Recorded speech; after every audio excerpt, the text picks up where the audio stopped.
In another step towards re-energizing the 44 Cup, the rules for the International RC44-1 design class have been revised for 2023 so that going into the 44 Cup Oman, which starts out of Muscat's Al Mouj Marina tomorrow, all 9 teams will race with at least one female crew. While not a completely new development, like so many professional sailing circuits, it is possible to count on one hand the number of female crew that have competed during the 44 Cup's 16-year existence. Welcome to Muscat on the opening day of the 44 Cup Oman, the first event of the 2023 season for the high-performance owner-driver 1 designs, hosted here by Oman Sail. Today we've had a lively 17 to 22 knots of wind and a lumpy sea state. Normally these conditions would be perfect for the RC44s, had the forecast not been for just 10 to 15 knots. The forecast was for a maximum of 16 knots, and today we basically had 17 to 22, 23 knots. So we're all a little bit overpowered. None of the boats had their J3 jibs, so we're all slogging away with the medium jibs. But no, it's great racing. Quite choppy, really pretty lumpy, big waves for downwind, a few shifts, but yeah, it was quite a season opener. Overpowered in breeze and steep, sharp waves has made for an exhilarating, action-packed and incident-filled day for the 9 teams. Racing got away on time at midday, despite conditions being livelier than anticipated. In the first race, Team Nika started to weather the group heading left and made the best of the first upwind to lead onto the run. Here Charisma jibed early and looked threatening, but it was Team Searef which managed to nose ahead, helped when Team Nika suffered a severe broach. Searef played the shifts well up the next beat and hung on down the run to secure the first bullet of the season ahead of Nico Poons' Charisma and Torben Tornquist's Artemis Racing. After a delay permitting teams to lick their wounds, race 2 saw Team Aqua taking the far left on the opening beat. Coming into the top mark, Hugel Peak's Aleph Racing was leading, but failed to lay the mark, handing first place to Charisma.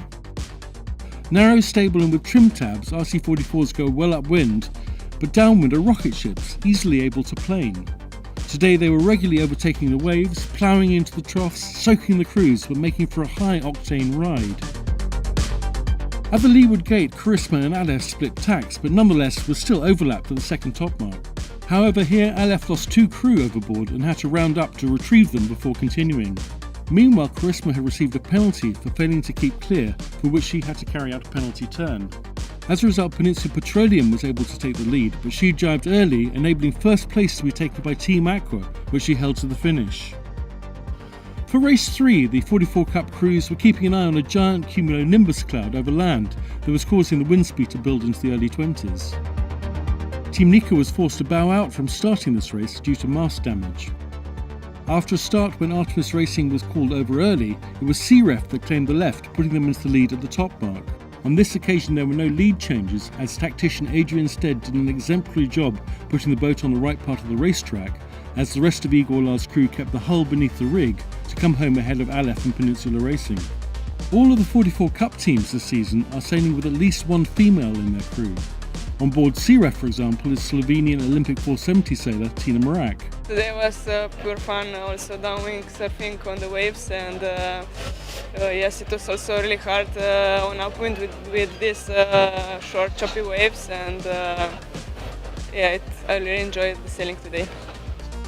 I think yeah, it's the first time we've sailed in over 15 knots of breeze since probably July. Today was a real refresher of how fun these boats are and how competitive everybody is.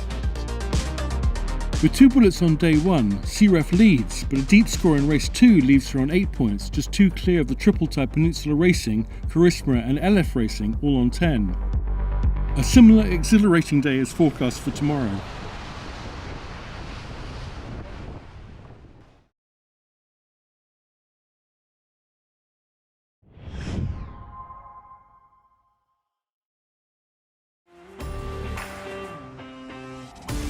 This is your weekly sailing highlights show, The World on Water, March 3, 2023.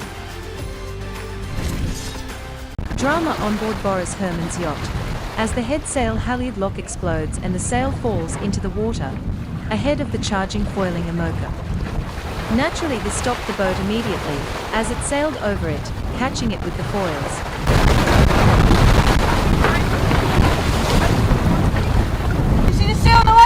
Yes.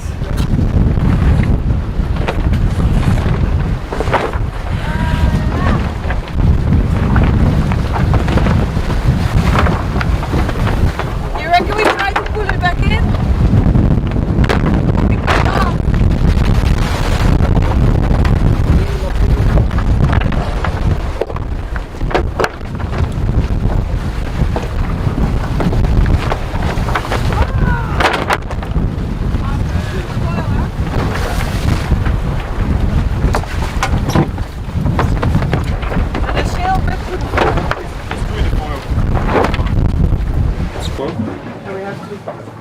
I think we can also ditch the sail. To repair it is going to be super difficult. We're never going to have to repair it. It's not okay. Unless there's really only this amount of grip. But for now, yes. I know you. Well, last time it was the whole. I think it's through the whole sail. We just can't see it at the moment. And for me, there's no way it's just pierced. It's also dark in a second, so let's rather get rid of it. Yeah. I feel. The quickest would be to just do it now, then quickly. Yeah. Oh, fuck. That's why we are So, so but slow. then it's a good idea to ease the sheet. If you take the sheet away, then it goes forward off the keel, and then you have the most chance it's not stuck inside the keel. Yeah. I'm not sure about your theory. Okay, I think the main worry is to get rid of the sail. Just get it off. Yeah. Okay.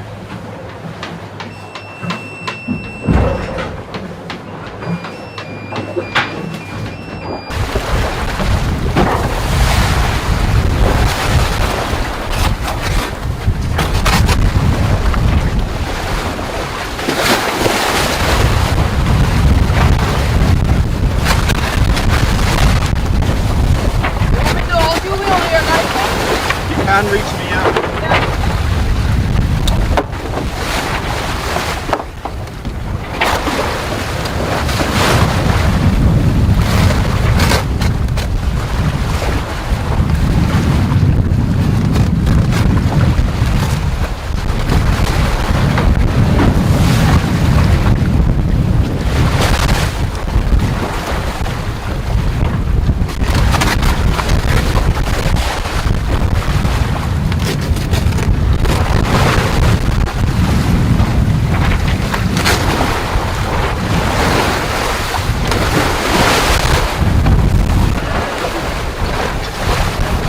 Sheet is easing. Be ready to pull it again. Be ready to pull it again, Boris. Okay, hold. Hold.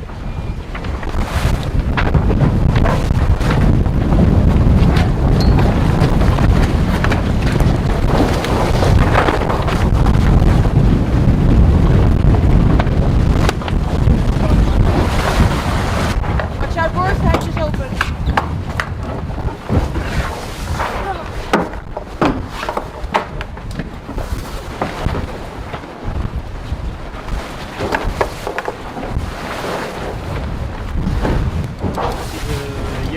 Yeah, we can use it for the next thing.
I think it's fine. Yeah, so that we didn't lose anything except the sail.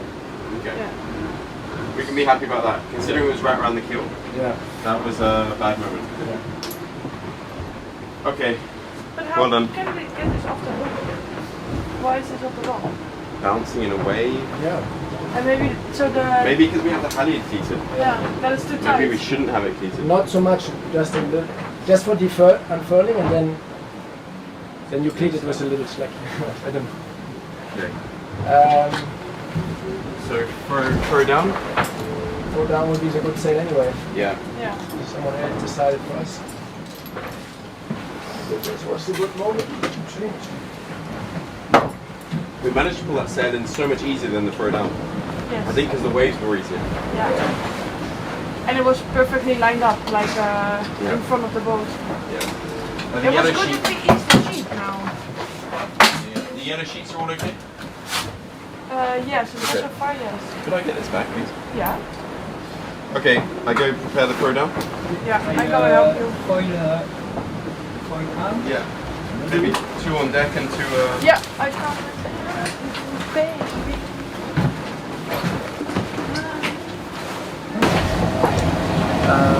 Our downwind sail came off the hook and fell into the water, got under the boat, around the keel and around the foil, and has a big hole in it now. And we ended up putting it back on deck and put it into the forehatch. And now we are on a different downwind sail.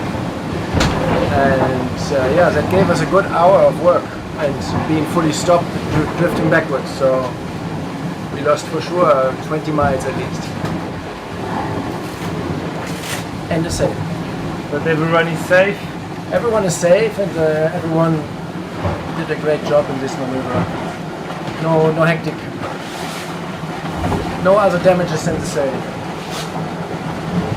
As far as we know.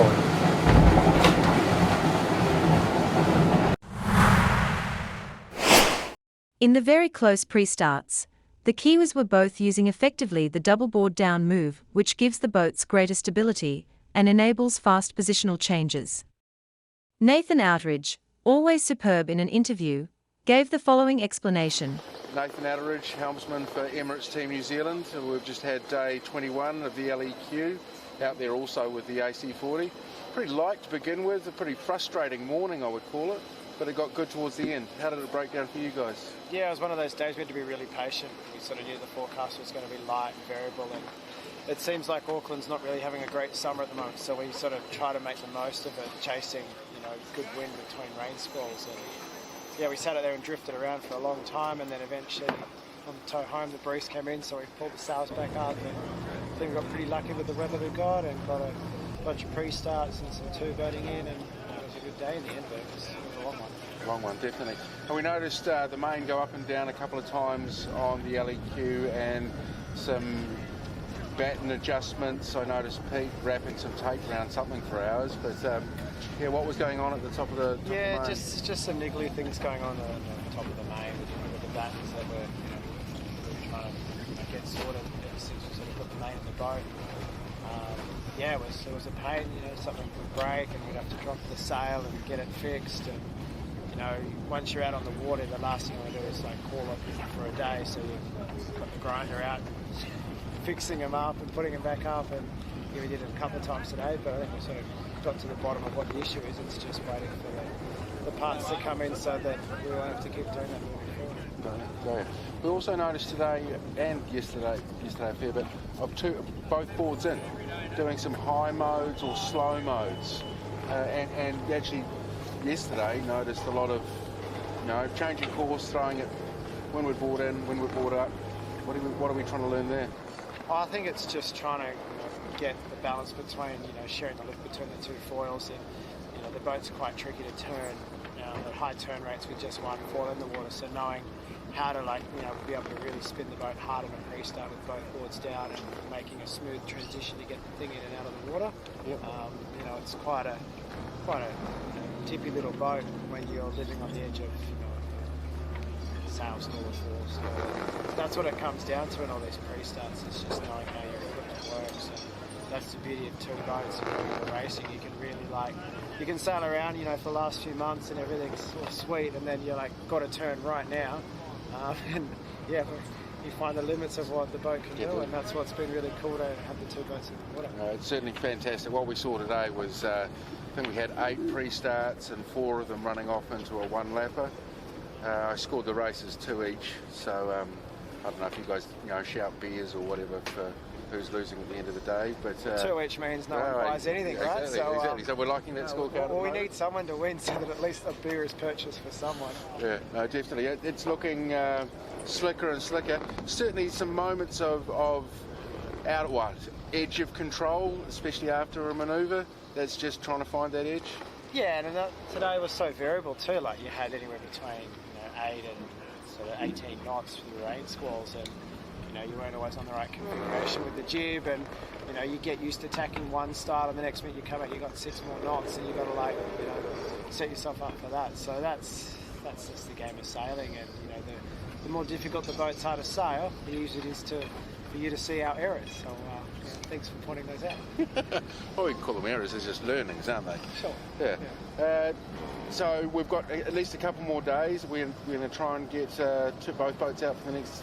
Yeah, we've got a couple more days available, this week, and then we go into a bit of a maintenance period here, and who knows what the weather's going to bring. It's about to be sunny again now, so hopefully the next couple of days we can get back out there, and we've learned very quickly that going out on your own is nowhere near as much fun. It doesn't challenge you as much as it would when the second boat's there. So while we have the resource here to be able to do it, it's not compromising anything else. You'll see us roll out 2 boats as much as we can. Fantastic. And if we could have a choice between a light day or a breezy day for the data collection and where we are with the sail program, what would the team prefer? I think light wind's good and bumpy stuff, because all the models sort of say Barcelona will be light and bumpy, and as you know, here in Auckland it's pretty hard to get light and bumpy. You either get lots of wind and lots of bumps if you go out to it, or you end up with light and flat. So with all this storm activity around, it's actually perfect, because it'll be creating some waves out there. Yep. So if we can get out there in the light air and play around in some waves, we'd love to do that. Otherwise have to wait till the weather's there. It's the one thing you can't control, and today was a really long one, just trying to find the right weather to do what we wanted to do. All right, Nathan, thank you very much. Enjoy your evening off, and we'll see you tomorrow. Thank you. Cheers. Day 2 of the 44 Cup Oman started off sedate as forecast, but finished with the wind gusting to 20 knots, providing further yeehaw moments for the 9 crews as they clung on, blasting off on the downwinds into the building sea state. It's day 2 of the 44 Cup Oman. After a brutal opening yesterday when 20-knot winds and short, lumpy seas caught out many of the crews, today the teams are more prepared and taking out their smaller jibs. The forecast is predicting no more than 15 knots. Flying the correct sails today, let's see if some new boats come out on top. 10 to 12 knots for the first race. Peninsula Racing is called OCS and collides with Aleph whilst turning to restart. Reports of damage to Aleph means that they pick up a penalty point too. Coming in on port at the top mark, Team Aqua is also penalised for a collision with Oman's sail, forcing her to complete 2 penalty turns and incurring 2 penalty points. After starting on port, Artemis Racing claims the right and leads around the top mark. CREF and Team Nika pulled ahead on the run and split at the leeward gate. Heading left favours CREF, which goes on to take her 3rd bullet out of 4 races. Team Nika is second, making a comeback following yesterday's severe mast damage. It's a bad race for Aleph, who are penalised again just before the finish when their spinnaker touches Charisma. We had a big night. The shore team and the guys from the 44 shore side put in a big shift last night. Swapped the bottom sections over, and then we got the rig in this morning. Put our numbers on and got out there early just to check it all, and it was good. Race 2 and the wind is up to 15 knots. Artemis Racing again try their hand on the right side, but at the top mark it is Peninsula Racing which is in the lead, and she holds it to the leeward gate. As Peninsula takes the port mark, Charisma splits, taking the right. The right side proves to be favoured, and the 2022 champions are able to nose into the lead at the second top mark branding, with Peninsula Racing on their transom. Charisma hangs on to finally take her first bullet of the regatta. Race 3, and with the wind up to 18 knots and gusting to 20, Charisma is again looking strong out on the right initially. After a disappointing opening to her day, Aleph Racing catches a lift towards the end of the first upwind to lead into the top mark with a solid advantage over Team Aqua and the rest of the fleet. She extends her lead down the run and from there is unassailable, finishing ahead of Charisma and Team Nika. Full regatta, managed to haul our lane off the start line, and then it was up to us to make mistakes. And we met, long leg on port. We were quick on port. Yep. Got to the top mark in good shape, and managed to stay in front without making mistakes. And then the last race again, we had another poor start. We had a little bit of a communication issue. Chaos. Yeah, it's absolute chaos. Yeah, it was beyond chaos. Yeah. It was like everybody on the boat was speaking a different language. It wasn't good. Yeah. So we ended up basically in irons at the start. So we ended up starting on port, ducking everyone. Yeah, third row start, and then it was hard work from there. So we just did our best to just work on the boat speed and sail as fast as we can, like normal. And we ended up being back in the mix at the top mark. And we'd be around the top mark second, right? I think we were second. Yeah. Second or third. Can't remember, but we managed to hang on to the second on the last run, and the second beat, Nika was going super fast with her J3 on. On port in particular, out of the bottom mark. And it's not an easy racetrack, there's plenty of chop out there. The sea state's difficult, so upwind and downwind, it's technique downwind we need to work on a little bit, and upwind when we can get ourselves into some open water and let our boat speed do the work, we're going okay. And big part of having a good day is getting around the top mark in good shape, and then you can sail your race from there, And it's tight. All the boats are competitive, great people on all the boats. For sure. It's good fun out there. The racing's fantastic. It really is, and the boats, they're the most fun boats to sail in those conditions, Plenty of water. Yep, a lot of sweating on board, a few swear words here and there. Yeah, plenty of that, anyway. Scoring a 3-1-2 today, Nico Prince's Charisma has taken the lead at the 44 Cup Oman with a 3-point advantage over Igor's Sirath, in turn 3 points ahead of Peninsula Racing. Further brisk conditions are expected for tomorrow, Saturday, the penultimate day of racing. Stay tuned.